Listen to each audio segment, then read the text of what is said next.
Hola a todos, bienvenidos a otra edición de Personajes Sobrenaturales en Cuarentena. Hoy cerramos temporada y cerramos con broche de oro, la verdad, porque tenemos a Marco Antonio Molina, quien es egresado de la UAM Iztapalapa y del Colegio de México, y desde el 2003 es profesor investigador del área de polemología y hermenéutica del Departamento de Política y Cultura de la UAM Xochimilco. En la UNAM imparte un curso de literatura popular y tradicional en el sistema de educación abierta y a distancia en la Facultad de Filosofía y Letras, y en 2018 se publicó en la UAM su libro Leyendas urbanas y tradicionales en el México del siglo XXI, y el libro, por cierto, está disponible en línea. Bienvenido, Marco. Un gusto tenerte con nosotros, de verdad. Muchas gracias, Adriana. Buenas noches. A mí me da mucho gusto y quiero agradecer mucho al colegio y a Claudia por la invitación. Realmente me da gusto que a pesar de todas las circunstancias podamos encontrarnos, aunque sea de esta forma. Así es. Pues bueno, comenzamos. Muy bien. Sí, gracias. Ah, Voy a compartir, bueno, la plática de hoy se llama Enanos y Gigantes, el antropocentrismo en las narraciones tradicionales. Voy a compartir pantalla y vamos a empezar entonces. Muchas gracias.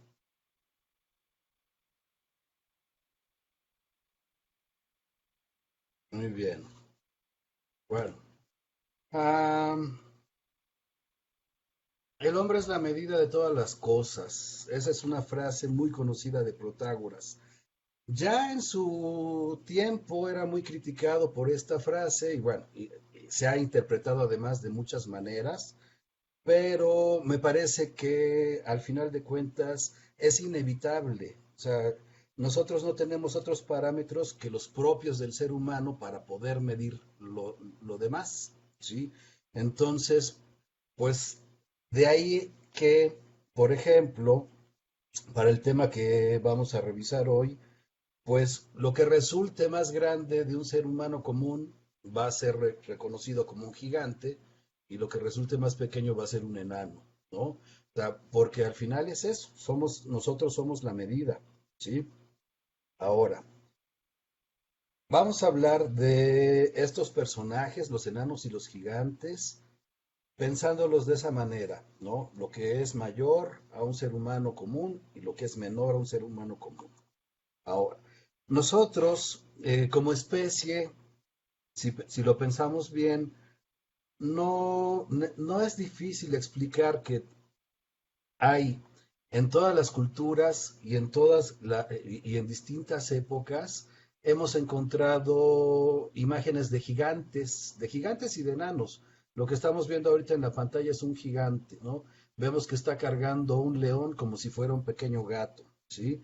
Bueno, se ha explicado de forma científica o se ha intentado explicar de forma científica de dónde puede ser que hayan surgido estas historias de gigantes. Vamos a empezar por los gigantes, ¿sí? Una de las explicaciones que se intenta dar es que en la antigüedad se encontraron seguramente huesos fósiles de animales mayores al hombre, ¿sí? Pero el hombre, al no conocer los referentes reales, atribuía esos huesos enormes a seres que eran entonces gigantes y que seguramente fueron los que habitaron la tierra antes de la aparición del hombre, ¿no? Bueno, esas son las evidencias físicas. Nosotros en realidad no necesitamos esas evidencias físicas para suponer por qué un ser humano pudo haber llegado a crearse la idea de un gigante o de un enano, ¿sí? Bueno, a ver, aquí haría la aclaración. Hay personas, sabemos que hay una situación en la que hay personas que son de talla menor, ¿sí? Pero cuando estoy ahorita hablando de estos personajes, estoy pensando sobre todo en duendes, por ejemplo. Eso lo vamos a aclarar ya más adelante, ¿sí? Bueno, entonces, ah, no hace falta recurrir a estas evidencias físicas, como decía yo, para que podamos entender que la gente, el ser humano se pudo explicar, se pudo imaginar a un gigante, ¿sí? O sea, simplemente es una posibilidad.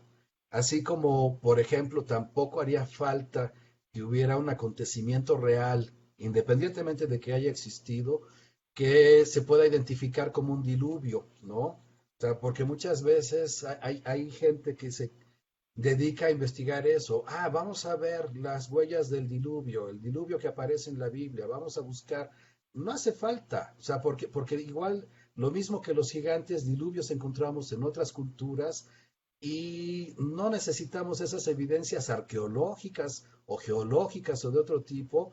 Simplemente hay que pensar en la situación de un ser humano viviendo hace siglos. Tal vez, si pensamos en regiones tropicales donde las lluvias son muy fuertes, ¿sí? O sea, podemos pensar en un ser humano que lleva horas viendo llover y que en su cabeza puede imaginar, bueno, ¿y qué pasaría si no deja de llover? ¿Qué pasa si llueve durante más días o semanas o meses? O sea, podemos llegar a la idea de un diluvio sin necesidad de una evidencia física. Lo mismo pasa entonces con estos seres, ¿sí? Bueno. Pero vamos a hablar de lo que ocurre en nuestro imaginario y en el imaginario popular, porque me parece que ahí es donde está lo interesante de esta plática, de lo que vamos a ver ahorita. Los primeros gigantes los podemos ubicar como parte ya de nuestro imaginario y de nuestra cultura en los cíclopes, ¿sí? O sea, en la cultura griega. Teníamos nosotros ya historias de cíclopes y bueno, todos los que pasamos por preparatoria, por ejemplo, leímos la Odisea y recordamos la aventura de Odiseo, ¿sí? Entonces, recordamos a Polifemo, el cíclope, al que Odiseo era un hombre normal, común, simplemente era muy inteligente y por medio de su inteligencia pudo vencer al cíclope. Estos cíclopes que aparecen en la antigua Grecia ya tienen características que son las que me interesan destacar para los personajes que siguen, ¿sí? O sea, si pensamos en el pasaje de Odiseo, bueno, los cíclopes eran seres muy grandes, tenían un ojo en la frente, era su único ojo, pero se caracterizaban porque eran salvajes, eran seres primitivos, ¿sí? Eran seres con muy mal carácter, muy agresivos, y en el caso de Polifemo, cuando Polifemo descubre a Odiseo y a sus hombres, se come a algunos, se llega a comer a algunos. Entonces, esas son las características que quiero que vayamos recordando, porque sobre eso vamos a ir después desarrollando otros elementos. Entonces, Polifemo es vencido por Odiseo simplemente por su ingenio. Destaca obviamente como una de las características físicas, y eso es lo que lo vuelve peligroso, el tamaño y la fuerza. O sea, Polifemo pudo haber matado a todos a Ulises y todos sus compañeros, o a Odiseo y todos sus compañeros, los pudo haber matado sin ningún problema, físicamente era superior, pero la inteligencia de Odiseo fue la que lo ayudó a vencer, ¿sí? Ahora, estos cíclopes, así como aparecen descritos en la antigua Grecia, no están muy lejos, si lo pensamos un poco más para acá, de los ogros. Los ogros tienen características semejantes, ¿sí? O sea, igual son muy grandes, son seres gigantes. De repente ya hay diferencias de una mitología a otra, ¿sí? Y a veces los ogros son un poco más grandes que un ser humano, pero no demasiado, y a veces son demasiado grandes. Lo mismo ocurre con los trolls, por ejemplo. O sea, depende de la tradición. Hay en algunas regiones un concepto de troll que son gigantes y en otras regiones los trolls se consideran que son incluso más pequeños que un ser humano. Pero bueno, esas son las características propias o las variaciones propias de cada tradición. Lo que encontramos de todos modos para los ogros en general es la idea de que son seres muy grandes, muy fuertes y también muy salvajes, ¿sí? Tenemos ya historias en los cuentos de hadas, por ejemplo, en los cuentos tradicionales, donde los ogros comen seres humanos o comen niños, ¿sí? Vamos a hablar más adelante de Pulgarcito y de Juanito y las habichuelas mágicas, y ahí los ogros que aparecen se comen a los niños. Entonces, bueno, esas son las características que tenemos. Ahora, Además de eso, destacan los modales. O sea, estos ogros, igual que los cíclopes, son seres, había dicho yo, primitivos, y entonces son poco civilizados, son rudos, ¿sí? Esas características son importantes para lo que voy a explicar más adelante. Ahora, estas creencias, las creencias en los duendes, los ogros, los trolls, etcétera, son parte del imaginario europeo. Ahorita estamos pensando todavía en Europa y estamos pensando en una época anterior al cristianismo, ¿sí?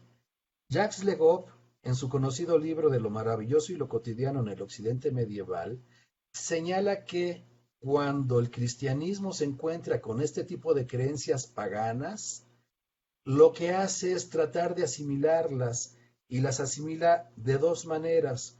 Por un lado, o los lleva hacia los milagros y entonces las cosas inexplicables que no alcanza a entender dice, ah, eso es un milagro, ¿sí? O por el otro lado, les atribuye, y esa es la otra tendencia, les atribuye un valor simbólico y entonces a partir de eso puede sacar conclusiones moralizantes.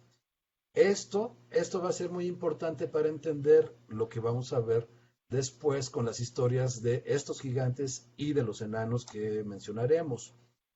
Ahora, lo que señala Legoff es muy claro de ver si nosotros pensamos en los bestiarios medievales. Cuando nosotros leemos un bestiario medieval, para un lector moderno sorprende no tanto lo que se dice de los animales, ¿sí? Si recordamos los bestiarios, hablaban de ciertos animales, los describían, podían algunos animales ser reales, otros animales no, ¿sí? O sea, en un bestiario podía aparecer el ave fénix, por ejemplo, podían aparecer dragones, unicornios, etcétera, ¿sí?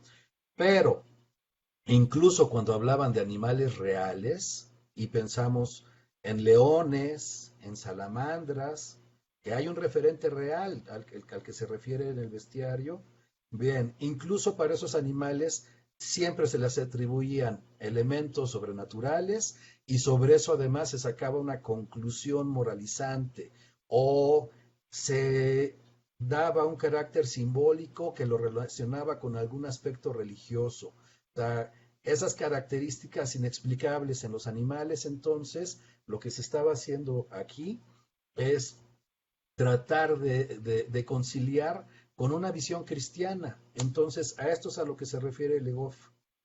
Bueno, y lo mismo va a ocurrir entonces con los personajes de los que estamos hablando, con los gigantes y con los enanos, ¿sí?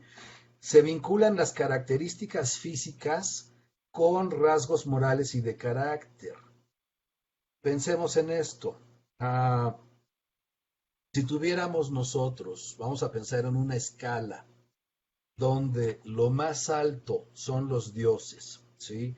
Y lo más bajo son los demonios, en esa escala nosotros pensaríamos que el hombre está en medio, ¿no? Está en algún punto en medio de esos dioses y esos demonios.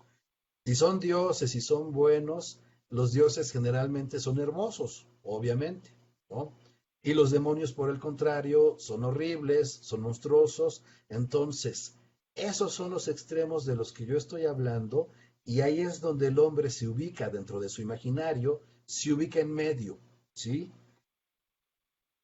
Pero no nada más desde un punto de vista físico, sino también desde un punto de vista moral, porque estos seres que son superiores, si pensamos en dioses, bien, son moralmente también superiores desde algún punto de vista. Claro, depende de la cultura, depende de las mitologías. Si pensamos en los griegos, bueno, en los griegos eran superiores de alguna manera a los dioses, pero también tenían defectos humanos, y eso lo vemos en las historias que se contaban, ¿no? Entonces, ahí vamos a ver variaciones, obviamente, de una cultura a otra. Puede haber muchísimas variaciones, puede haber muchas interpretaciones. Pero desde el punto de vista físico, entonces, se está haciendo una relación entre los tamaños de estos seres, más grandes, más pequeños, sus características morales y también sus rasgos físicos. ¿Por qué? ¿Qué es lo que pasa si nosotros pensamos en un ser gigante, mayor al hombre, pero que no sea necesariamente feo, que no sea necesariamente malo? Lo que tenemos son los titanes. En la mitología griega esos son los titanes, ¿sí? O sea, los titanes son semidioses. No es muy claro el origen, bueno, ahí hay discrepancia entre los distintos autores, pero los titanes son eso, son como un punto intermedio entre el ser humano y los dioses griegos, ¿sí? Si nosotros recordamos, los titanes se rebelan contra los dioses.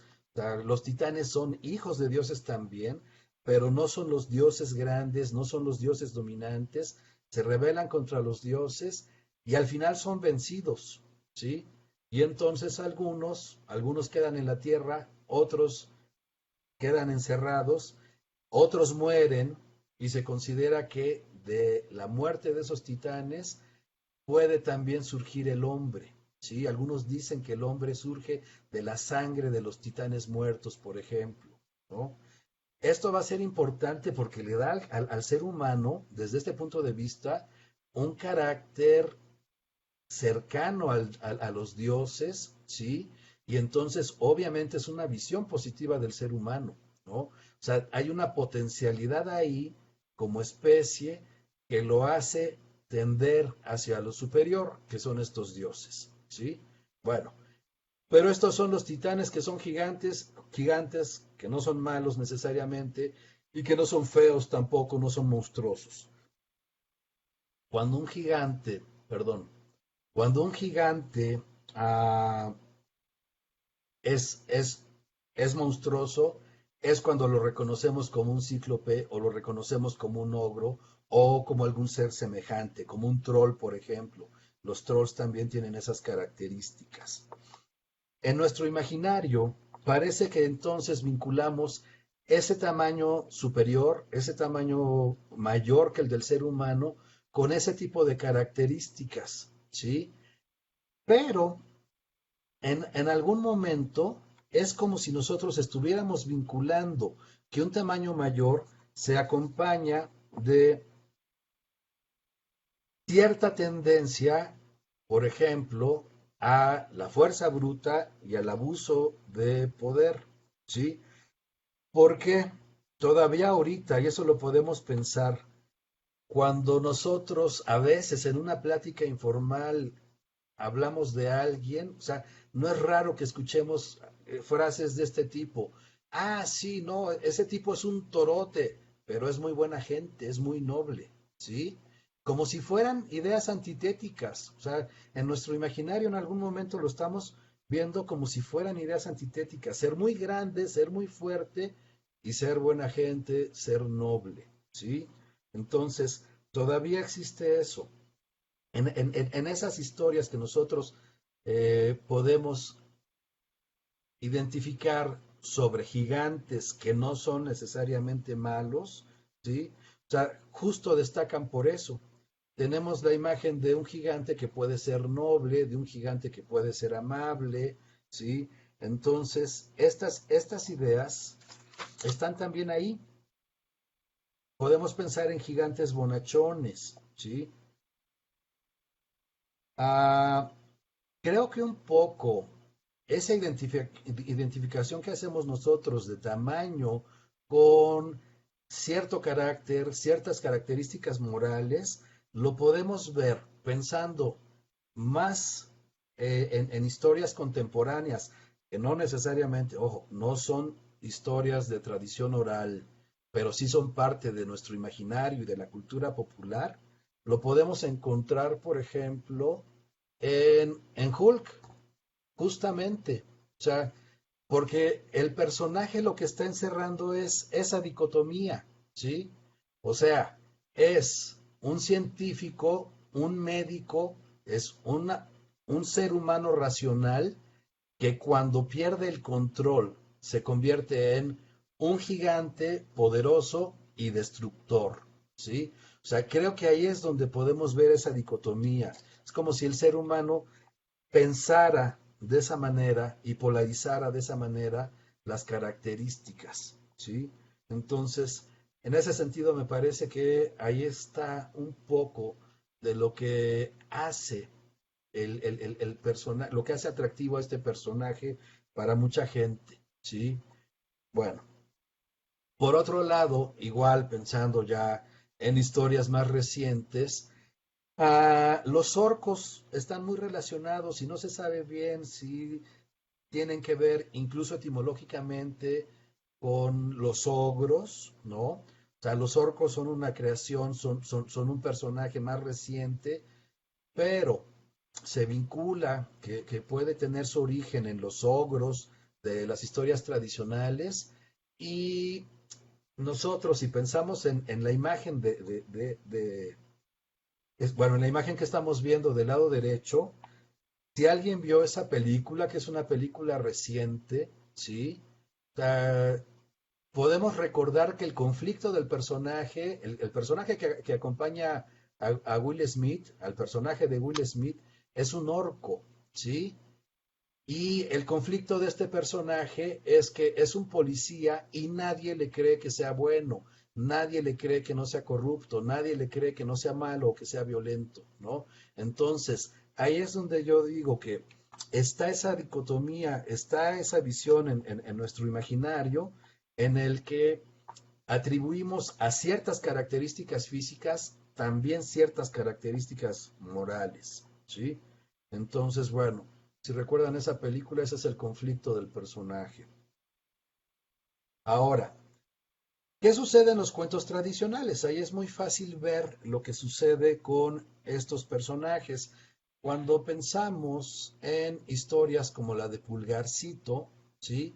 Ojo con esto, Pulgarcito siempre se describe como un niño muy pequeño, pero nunca se dice que sea un enano. Hay que tener en cuenta eso porque va a ser una de las características que vamos a ver después que no coincide evidentemente con lo que van a ser los enanos. Pulgarcito simplemente es eso, es un niño muy pequeño, pero no es un enano, ¿sí?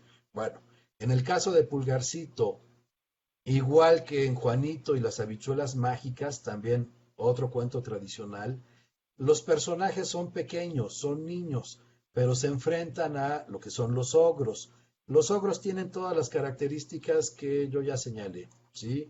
O sea, son seres salvajes, son seres iracundos, no pueden controlar sus pasiones, no pueden controlar su ira, ¿sí? Es parte de las características que se le están atribuyendo y al final son vencidos por estos personajes que, aunque físicamente no los pueden superar, en cuanto a inteligencia e ingenio, es que los pueden vencer.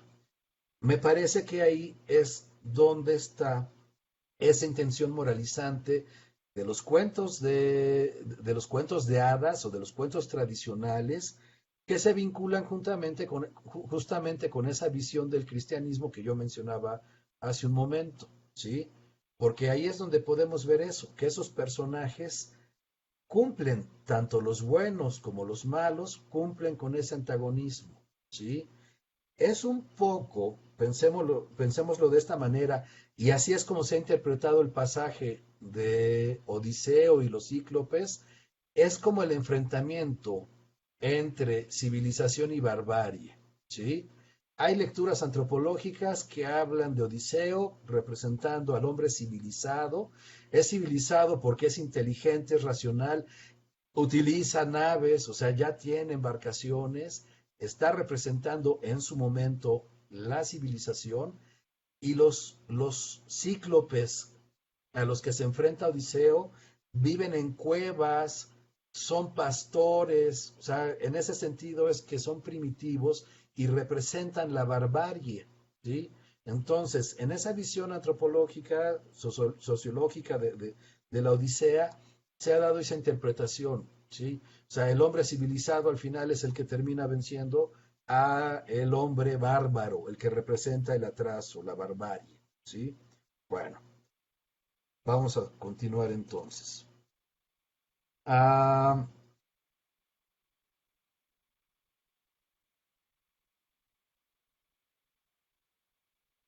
En el caso del sastrecillo valiente, por ejemplo, es una historia similar. Es una historia similar en qué sentido? En que lo mismo, o sea, el personaje del sastrecillo valiente sorprende a sus contemporáneos, sorprende a la gente de su pueblo, porque al ser un personaje pequeño, ¿sí? Pequeño físicamente, nadie espera que sea valiente. Y cuando en la confusión piensan que es valiente y que ha matado muchos hombres, etcétera, cuando piensan que el sastrecillo ha hecho eso, entonces es que se vuelve sorprendente, ¿sí? Si eso lo hiciera un personaje que fuera grande, que fuera fuerte, etcétera, no sería sorprendente.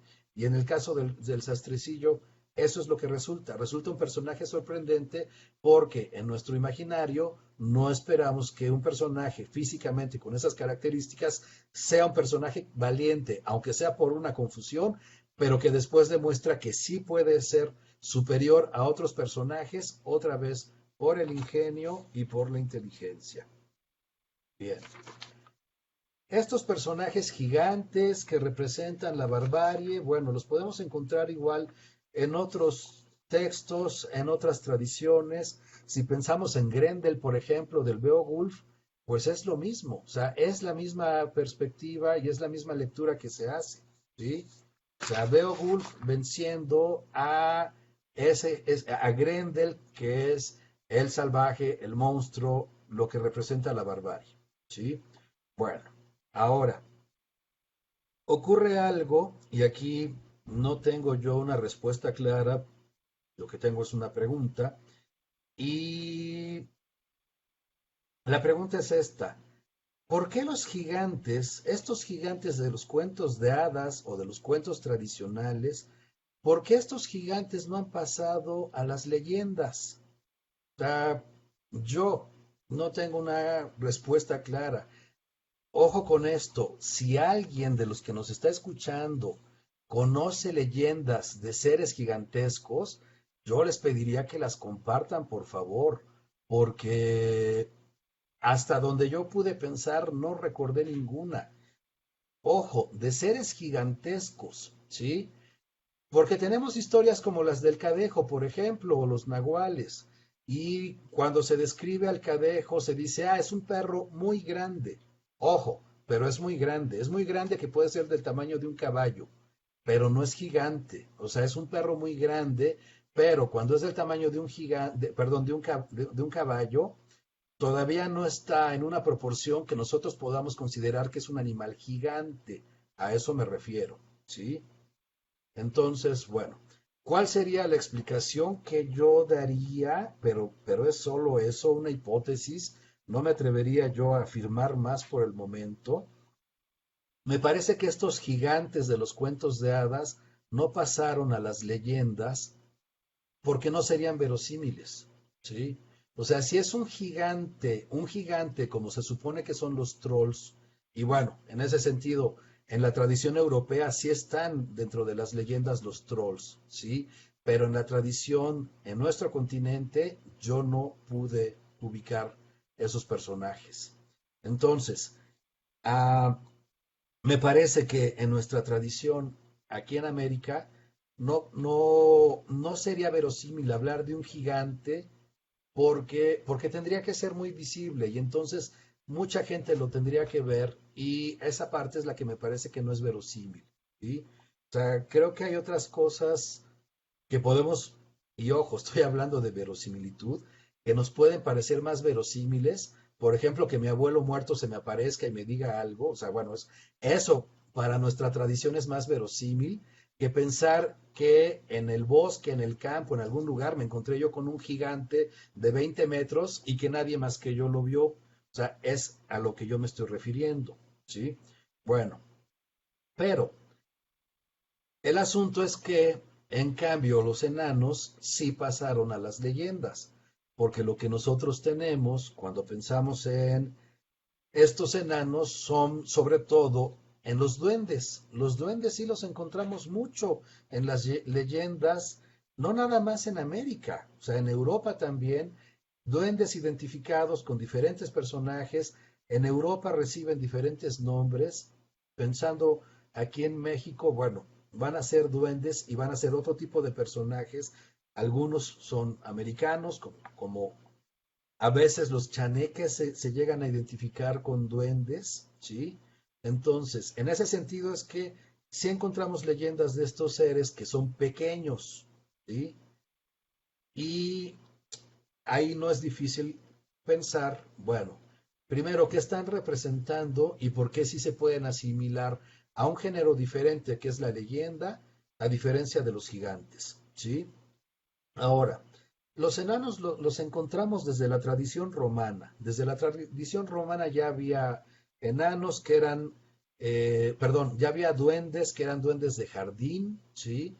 Y que ya desde los antiguos hogares romanos se consideraban que eran los cuidadores de la casa. En la actualidad, es lo mismo que se piensa de algunos duendes. En general, los duendes se considera que son cuidadores del bosque, son cuidadores de la naturaleza, ¿sí? O incluso cuando llegan a instalarse en una casa y comparten la casa con los seres humanos, se considera que también se convierten en cuidadores de la casa, ¿sí? Ahora, a los duendes se les ha llamado seres elementales. Son personajes relacionados con la naturaleza, ¿sí? Y este punto me parece que es importante para las características que vamos a ver. Y además, también se ha considerado que justo por eso, que son cuidadores de la naturaleza y que son parte de esa naturaleza, también los duendes son poseedores de secretos, ¿sí? Sea, muchas veces se considera que los duendes saben secretos que a veces quieren compartir con el ser humano o que a veces usan en contra del ser humano. Entonces, dentro de los oficios que se atribuyen a los duendes, por ejemplo, bueno, ahí tenemos a los duendes de jardín que decía yo, ¿no? Que son como duendes muy comunes y que los encontramos en muchos lugares. O sea, incluso hay películas, dibujos animados sobre estos duendes. Bueno, pero ah, los oficios que tradicionalmente se han atribuido a los duendes a partir de su relación con la naturaleza y de los secretos que poseen son, por ejemplo, que algunos son herreros, ¿sí? O sea, los duendes son herreros porque el oficio de herrero es un oficio que también tradicionalmente se le ha atribuido ciertos poderes mágicos. Hay tribus en África, por ejemplo, que consideran que los herreros del pueblo son personas sagradas, son intocables y pueden incluso ser peligrosas por lo mismo, ¿no? O sea, hay linajes de herreros, ¿sí? En algunos pueblos que no se pueden mezclar con otros oficios. O sea, se tienen que casar, los herreros se casan entre herreros, ¿sí? O sea, las mujeres, las hijas de los herreros, solo se pueden casar con herreros, por eso, por lo que se le atribuye al oficio. Entonces, no es raro pensar que se relacione con estos enanos que son estos seres elementales, ¿sí? Ahora, junto con eso, un oficio cercano es el de los joyeros. También tradicionalmente, en muchas historias, en muchos cuentos, los, los, los enanos, perdón, los duendes pueden ser joyeros, llegan a ser joyas maravillosas, etcétera. Estos enanos joyeros, estos enanos herreros, los podemos encontrar incluso en, cuando pensamos en nuestro imaginario, ¿sí? Y en esa cultura popular, llegamos a encontrar en películas recientes, ¿no? Si pensamos en la película o en algunas de las películas de Hellboy, por ejemplo, son los enanos los herreros, y son los herreros que hacen todos los artefactos mágicos, no puede ser cualquiera, ¿sí? Incluso en, en las películas de los Avengers, por ejemplo, también aparecen herreros que son duendes o enanos. Ojo, aquí se confunden enanos y duendes, ¿eh? Por eso en algún momento yo los estoy usando como sinónimos y en esas películas es muy claro que se están confundiendo. No están hablando de duendes, están hablando de enanos, pero son los enanos herreros que tienen el poder de fabricar los instrumentos que nadie más puede hacer, ¿no?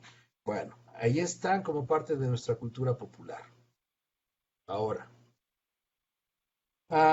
otro oficio de los duendes que tiene que ver con sus características morales son los banqueros. ¿Tá? Los duendes también, y aquí me voy a detener a explicar esta parte del carácter de los duendes, ¿sí? O sea, así como los gigantes se atribuye que son irascibles, que no pueden controlar su furia, que son violentos, etcétera, de la misma manera se atribuyen ciertas características a los duendes y a los enanos, ¿sí? También, en este caso, pueden ser, los enanos o los duendes pueden ser mezquinos. Y ojo con esto, etimológicamente, mezquino quiere decir súbdito de palacio, pero en su tercera acepción que da la Real Academia, significa también pequeño o diminuto, ¿sí? Y cuando nosotros pensamos en un carácter mezquino, pensamos, y ahí es donde entran estos duendes, pensamos en que son avariciosos, son egoístas, ¿sí? O sea, esas son las características que tienen, y en ese sentido, no es difícil pensar en el oficio de banquero, ¿sí? La imagen que estamos viendo pertenece a la película de Harry Potter, una de las tantas películas de Harry Potter, y claro, o sea, los enanos, perdón, los duendes pueden ser perfectamente banqueros porque son meticulosos para contar el dinero y para no soltarlo, para cuidarlo. Por supuesto que es el oficio perfecto para un duende, ¿sí? Entonces, tiene que ver con eso, con sus características morales, ¿sí? Bueno, continuemos entonces. Ah, en estas historias que yo he ido señalando, lo que se sanciona entonces son los extremos, ¿sí? Porque los excesos en tamaño, o porque sean muy grandes, o porque sean muy pequeños, eso es lo que da desconfianza, eso es lo que está mal, porque se está saliendo del margen en el que se encuentran los seres humanos comunes, ¿sí? Y en ese sentido, que físicamente se salgan, o por mucho tamaño o por menor tamaño, que físicamente se salgan estos personajes de el parámetro de los seres humanos, hace que moralmente también se les atribuyan estos defectos, ¿sí?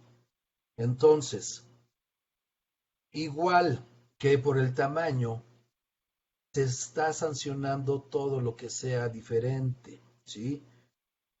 Y aquí es donde yo citaría a don Ají Cuellar, que hace 8 días nos decía, todo lo raro es del diablo. Sí, justamente. O sea, lo que yo aquí estoy diciendo es eso. Todo lo que se salga de los parámetros de lo que el ser humano considera común, considera la norma, todo eso ya es peligroso, ¿sí? Y ya requiere entonces una desconfianza o una vigilancia. Ah, por ejemplo, voy a dar algunos ejemplos, ¿sí? En, en las regiones donde se considera que aparecen los chaneques tienen igual, según la región, según la tradición, pueden tener diferentes características, pero algunos de los chaneques simplemente se dice que son niños, ¿sí? No es que sean enanos, no es que sean pequeñitos, simplemente son niños y los describen como niños de 9, 10 años. Pero una de las características, y así es como los distingue la gente, es que son muy blancos, ¿sí? O sea, se distinguen de un niño humano porque, y estamos pensando, ojo, estamos pensando en las regiones como Veracruz, donde los niños humanos normalmente son más bien morenitos, ¿no? Entonces, pensar que nos encontramos en un río o en una laguna a un niño muy blanco jugando en el agua, ya automáticamente eso nos hace pensar que es un chaneque, ¿sí? Y ahí es donde ya podemos desconfiar. Ahora, en Japón es curioso porque en Japón, bueno, las personas más bien son de piel muy blanca. Y entonces ahí la desconfianza la dan los personajes, los seres humanos que son muy rojos, ¿sí? Cuando son muy rojos se considera que no son seres humanos normales. Y entonces ahí es cuando desconfían de ellos y pueden provocar miedo, porque obviamente también se les atribuyen una serie de comportamientos que son socialmente peligrosos. Entonces, eso que se salga de la norma, eso es lo que se está advirtiendo en estas historias, que hay que cuidarse de eso, ¿sí? Ah, el color de piel relacionado con las características morales, bueno, no hay más que pensarlo en nuestro imaginario, en la idea de los ángeles rubios. O sea, los ángeles, los querubines son rubios, claro, porque culturalmente de esa manera se piensan y de esa manera se imaginan los personajes que son puros, ¿sí? Que son buenos, ¿no?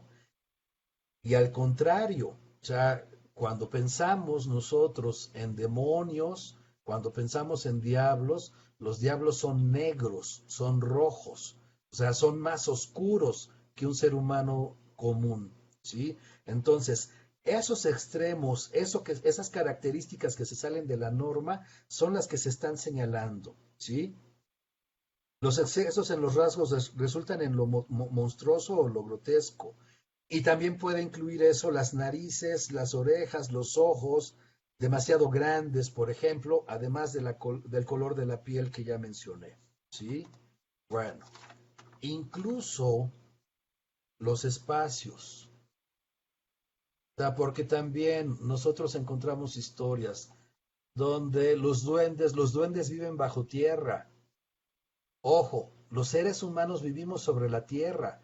Si algo vive por debajo de la tierra, eso ya es un rasgo que nos debe hacer desconfiar, ¿sí? O sea, es una característica que nos hace desconfiar de lo que puede hacer ese ser, ¿sí? Bien, en la historia de Juanito y las habichuelas mágicas, por ejemplo, claro, el gigante vive arriba, ¿sí?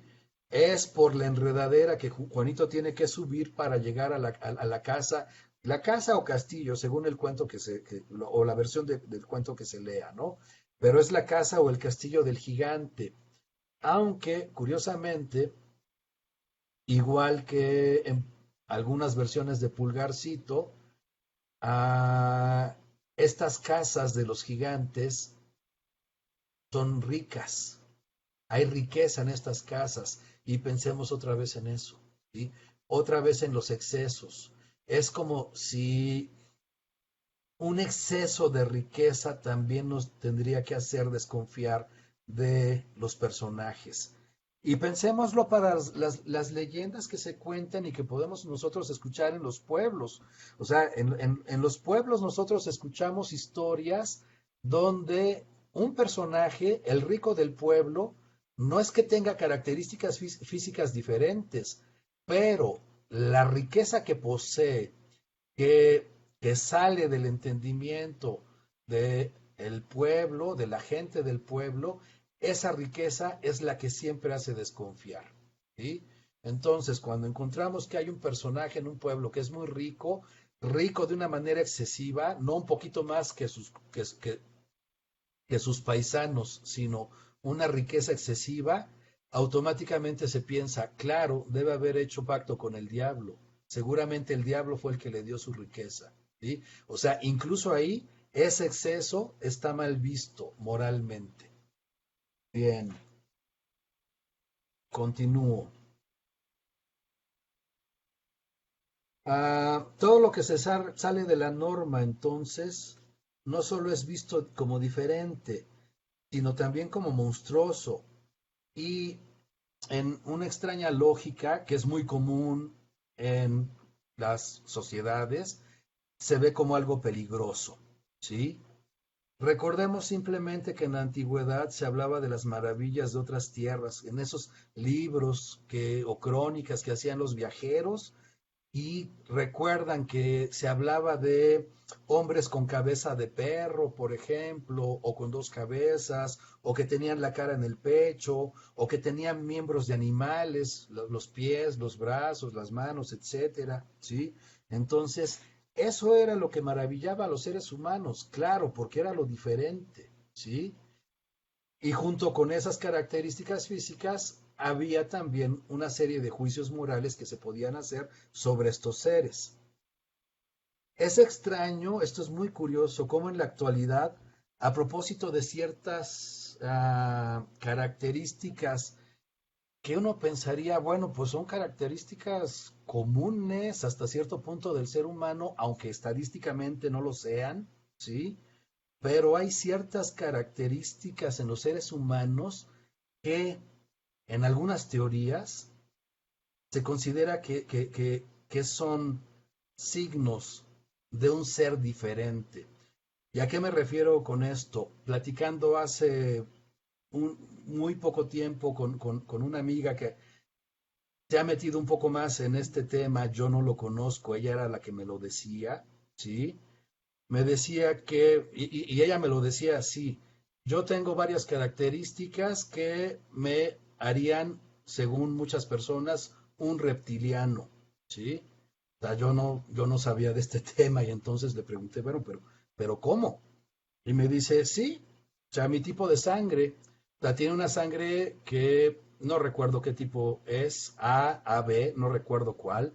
Estadísticamente en el mundo es una sangre poco común. Bueno, pero para los que creen en estas teorías de los reptilianos, esa es una señal de que puede ser un reptiliano, ¿sí? Y otra característica puede ser zurdo. Y en este caso, que ella tiene ese tipo de sangre y además es zurda, también ya la hacía como sospechosa para quienes podían considerar que existen los reptilianos. ¿Sí?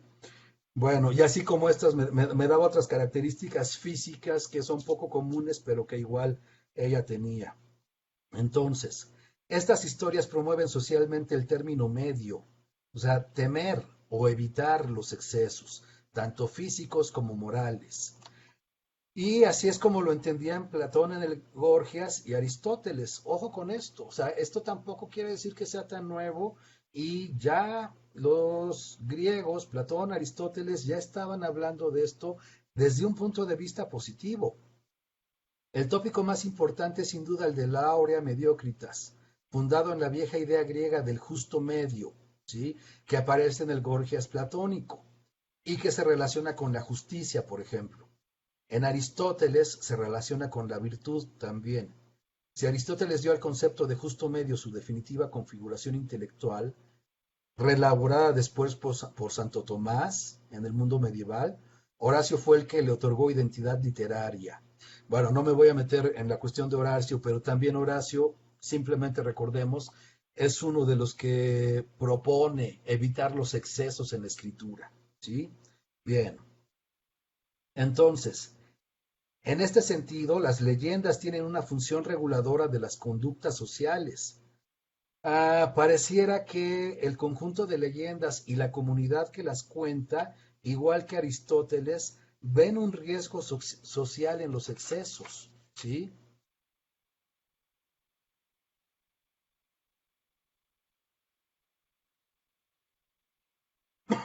Estos, estos, estos excesos son los que se vuelven peligrosos y son los que nos deben hacer desconfiar. Siempre se está pensando desde este punto de vista, pero parece que las comunidades lo comparten. Se está pensando que lo mejor es la mesura, la prudencia, ¿sí? Físicamente, el hombre perfecto es el hombre proporcionado. O sea, parece que eso está dentro de nuestro imaginario y que todavía así es como nosotros lo estamos viendo, ¿sí? Ah, bien, voy a dejar de compartir pantalla y Ya voy a terminar, ya casi termino, ¿sí? Bueno, entonces, ah, ojo con esto, el uso del miedo como un regulador social tampoco es nuevo, ¿sí? O sea, tampoco es algo, porque ahorita nosotros podemos pensar, si pensamos en este uso del miedo como un regulador social con el que se puede modificar la conducta de las comunidades, bueno, ah, podemos pensar en Naomi Klein, por ejemplo, y la teoría del shock, ¿sí? O sea, que últimamente, en los últimos años, bueno, se ha hablado mucho de eso. Pero no es que lo haya inventado Naomi Klein ni que lo haya descubierto apenas como un rasgo de nuestra sociedad contemporánea. Voy a citar, bien, según los teólogos de la Contrarreforma, el método más eficaz que debía emplearse en la enseñanza de la fe y de las obras, es decir, de la doctrina, debía fundamentarse en el temor, sentimiento propio de la humanidad entera en todos los tiempos y culturas del mundo, puesto que en su seno se encerraba el soporte del poder y la posibilidad de manipular el miedo colectivo, factor que fue y sigue siendo un recurso de quienes ostentan la autoridad, amén de justificar el uso de la violencia. Con fundamento en el miedo, ya fuera a lo real o lo imaginario, y el humano temor a lo desconocido, la Iglesia tridentina y postridentina destacó como parte del escudo de la fe la importancia de un conjunto de reflexiones denominadas novísimos o cuatro postrimerías del hombre, muerte, juicio, infierno y gloria. ¿Sí? Bien, entonces, esto lo encontramos ya y así es como se propuso. Estoy citando a Lugo por las sendas del temor, se llama el libro. Esto lo encontramos ya expuesto y propuesto desde la colonia, ¿sí? La evangelización se hizo de esa manera y eso es lo que se proponía. Hay que infundirle miedo a los indígenas y hay que infundirles miedo con el infierno, por ejemplo, ¿no? Bueno, ya para concluir, nada más, queda una pregunta pendiente. No se me olvidó, simplemente creo que requiere eso más espacio. ¿Qué pasa con los personajes femeninos? ¿Sí? Porque yo he hablado de gigantes, de duendes, de enanos, pero ¿dónde están los personajes femeninos? Bien, ahí ocurre algo muy curioso, me parece. Igual, ahorita todavía son ideas que tengo que ir a documentando y afianzando un poco más, ¿sí? En el caso de los personajes femeninos, las características físicas no son un riesgo, ¿sí?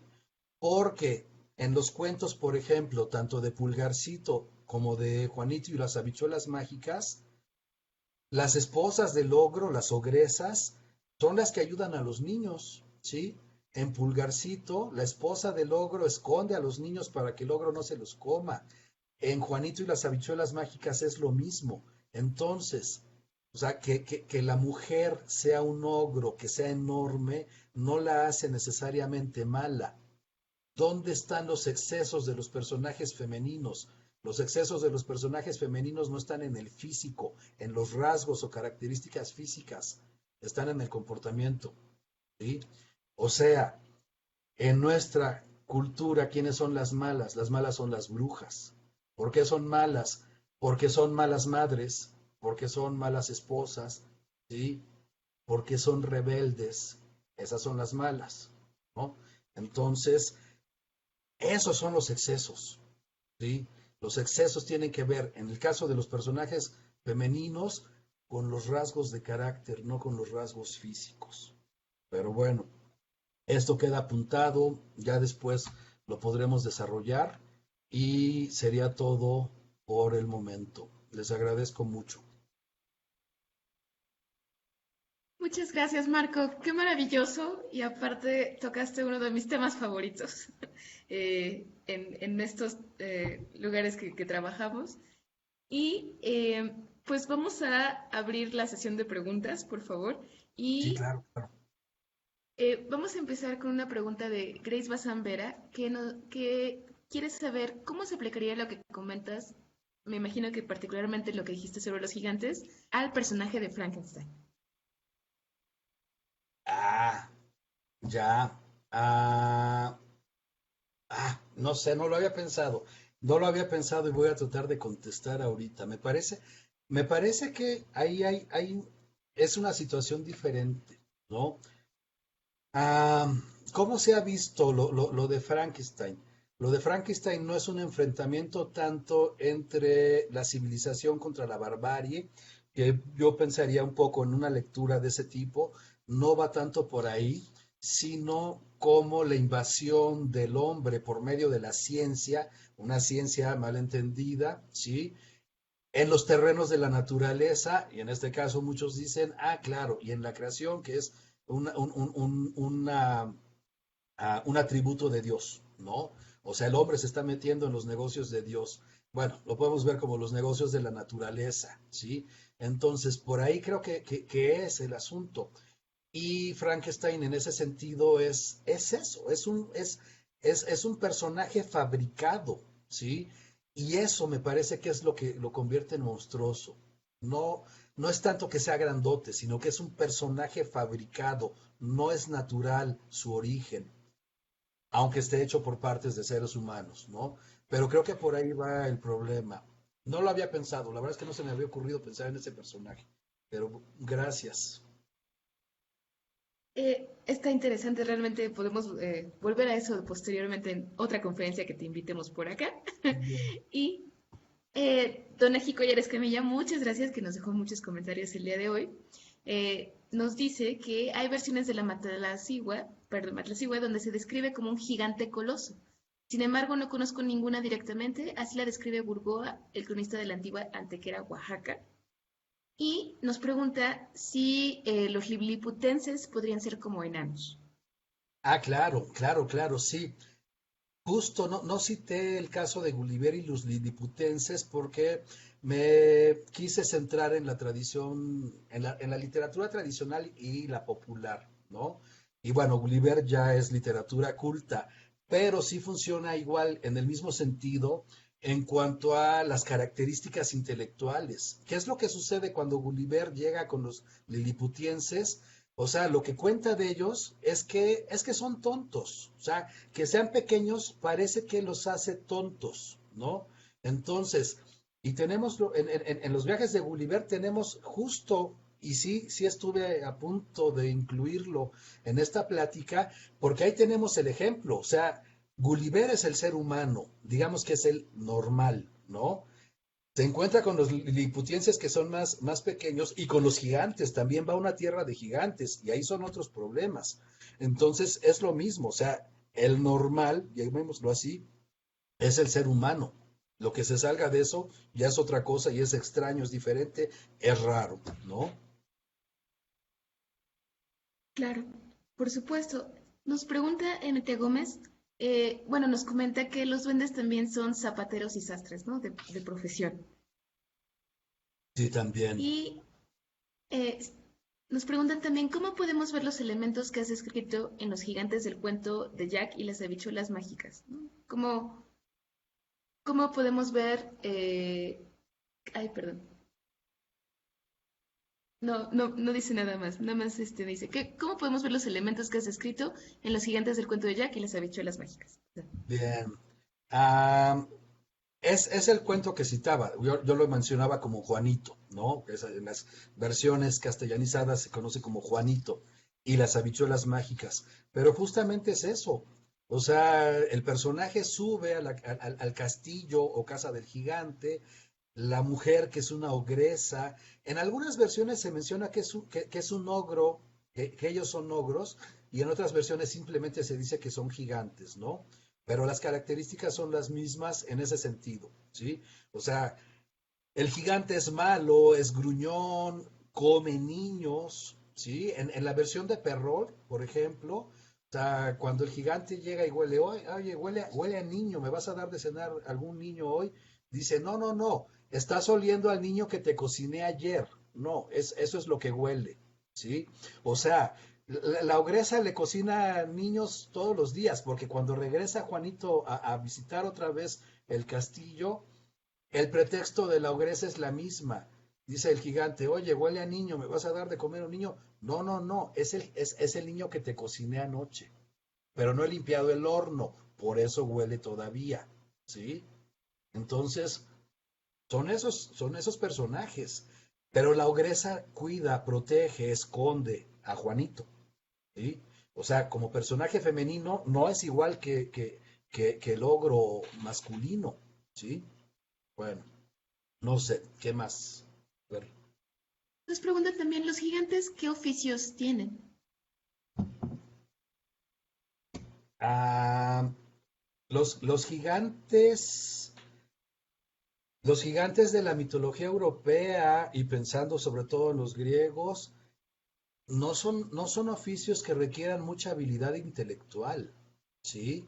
O sea, o son agricultores, o son cazadores, o son guerreros, ¿sí? Pero no son oficios que requieran una inteligencia o una habilidad intelectual determinada, por ejemplo, ¿no? No recuerdo yo otros gigantes que tengan otros oficios, pero incluso, por ejemplo, en el de Juanito y las habichuelas, este, o sea, lo que hace el gigante cuando regresa, que parece que regresa de trabajar como en el campo o algo así, lo que hace es comer y dormir, ¿no? Lo más intelectual que llega a hacer es pedirle a su arpa que le cante. Es lo más intelectual que llega a hacer, ¿sí? Y una pregunta interesante para volver al tema que comentabas sobre lo que es monstruoso. Nos preguntaba Vanessa Trello, ¿es decir que lo diferente, fuera de la norma, es considerado monstruoso o aberrante? Ojo, por las comunidades. Obviamente yo no estoy diciendo que esto tenga que ser así o que eso esté bien, ¿sí? Pero en las comunidades así es que como se considera. Pensemos simplemente en esto. ¿Qué pasa con las personas albinas en África? ¿Sí? O sea, hay muchos pueblos, muchas comunidades, etnias en África que cuando nace un niño o niña albino, lo matan, ¿sí? O sea, lo matan porque nace algo que no es normal. Y lo estoy diciendo entre comillas porque, o sea, estoy hablando de lo que es común para la gente. No estoy diciendo que eso esté bien y que sea correcto, ¿sí? Pero eso es lo que sucede, por ejemplo, con los albinos en África o en algunos pueblos, igual en África, en algunas etnias, no los matan, pero los consideran sagrados. Sagrados, como lo decía Levi Strauss, o sea, lo sagrado puede ser algo que tengo que respetar, pero que también me da miedo, ¿sí? O sea, puede ser algo bueno, pero puede ser algo malo, ¿no? O sea, los albinos pueden hacer brujería, pueden hechizarme, ¿no? Entonces, ese es el ejemplo, o sea, me parece que ese es un ejemplo muy claro, ¿no?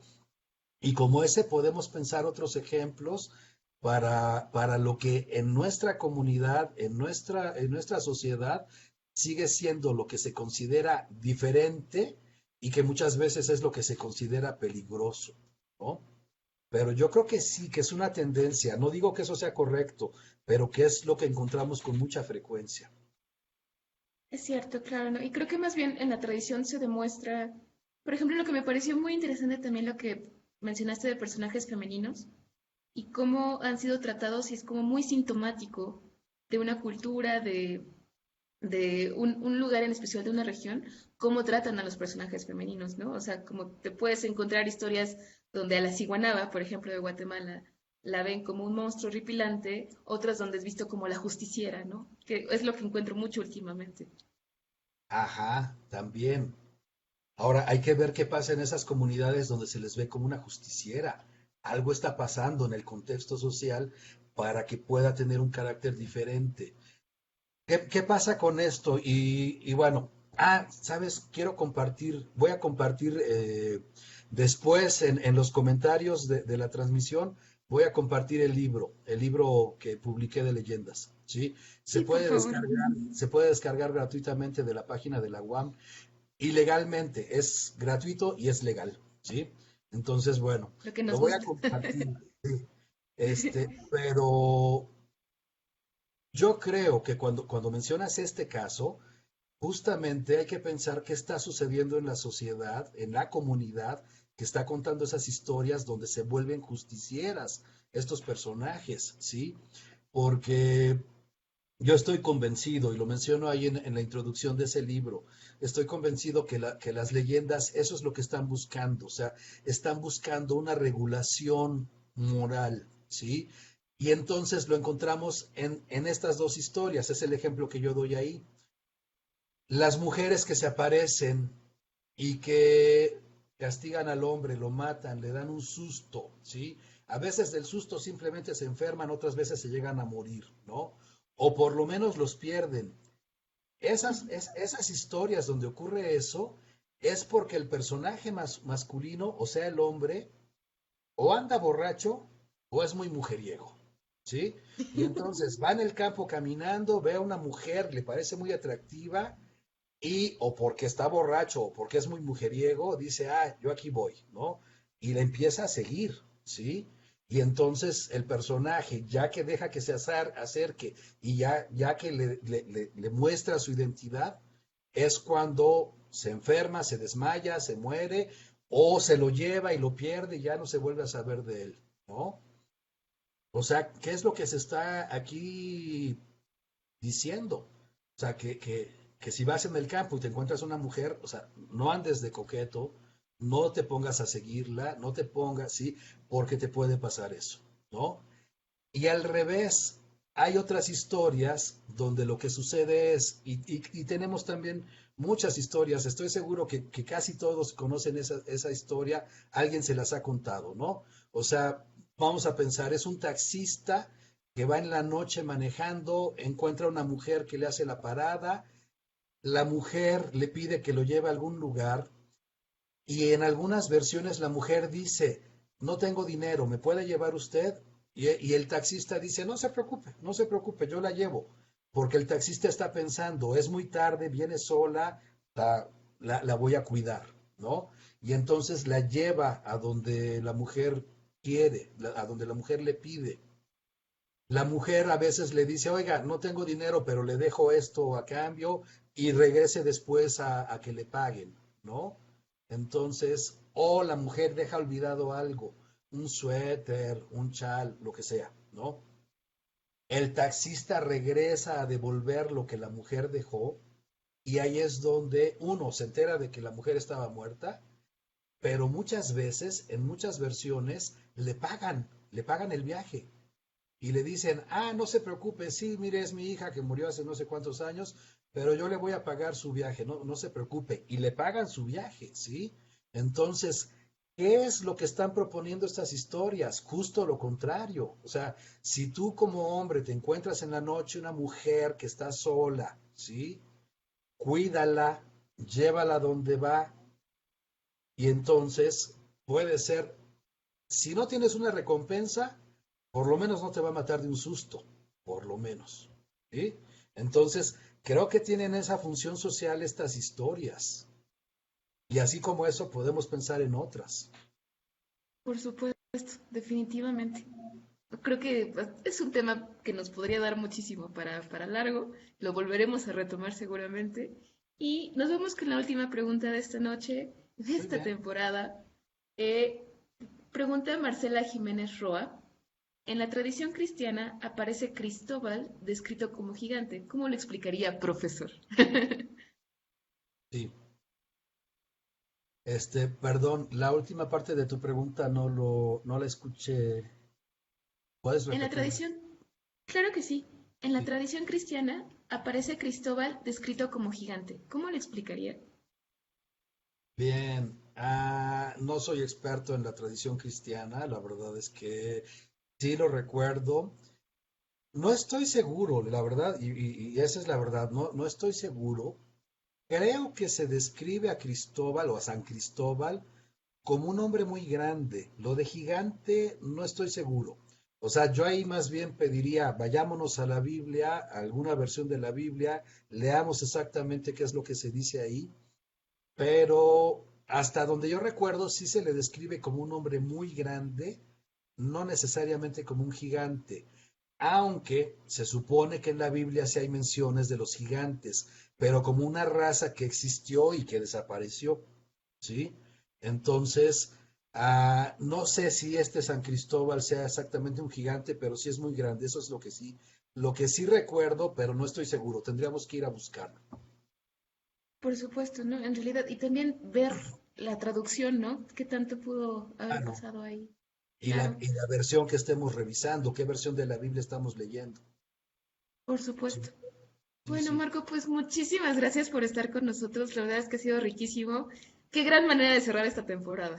Muchas gracias a ustedes, me dio mucho gusto y bueno, qué bueno que pudimos encontrarnos, qué bueno que me invitaron, eso se los agradezco mucho y espero que les haya gustado y yo creo que da para que después en otras conferencias o en persona platiquemos y bueno, va a haber mucho seguramente que hablar.